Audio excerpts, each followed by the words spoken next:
Historiquement, le syndicat du Rhône, il est né suite à la crue de 90, qui a en fait mobilisé l'ensemble des élus du territoire, qui se sont en fait fédérés autour d'un projet qui était de savoir comment fonctionnait le fleuve, aujourd'hui aménagé, et voir si on pouvait restaurer un certain nombre de fonctions qui leur semblaient avoir disparu.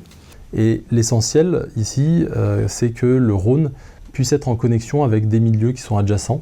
Le lac du Bourget, les grands marais de Lavour et de Chautagne, les marais des Avenières.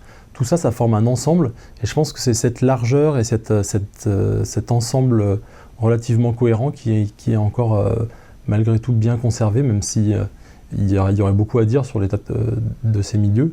En tout cas, je pense qu'il y a une quantité de milieux naturels différents réunis en un seul axe qui fait la spécificité vraiment du Haut-Rhône, quoi. Et puis donc les missions se sont affinées au cours du temps.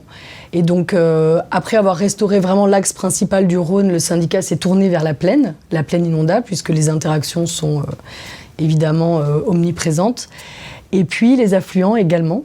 Le principe, c'est de faire un diagnostic de ce qui existe sur le territoire, ce qui fait la spécificité du territoire, ce qui explique le classement en réserve naturelle. Donc c'est de faire un diagnostic complet.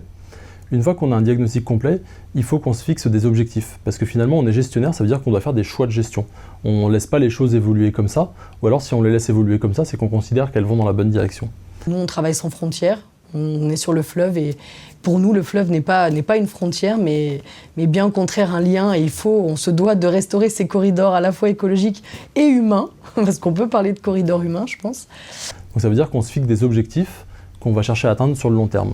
Et le fait d'avoir un outil réglementaire de protection des espèces, des milieux, c'est vraiment aussi un plus pour notre territoire, parce qu'en fait, aujourd'hui, on se rend compte aussi de l'incivisme qui existe au quotidien, et que les fleuves sont aussi un peu les poubelles, parce que le flux descend, donc quand on les a posés là, après on les voit plus.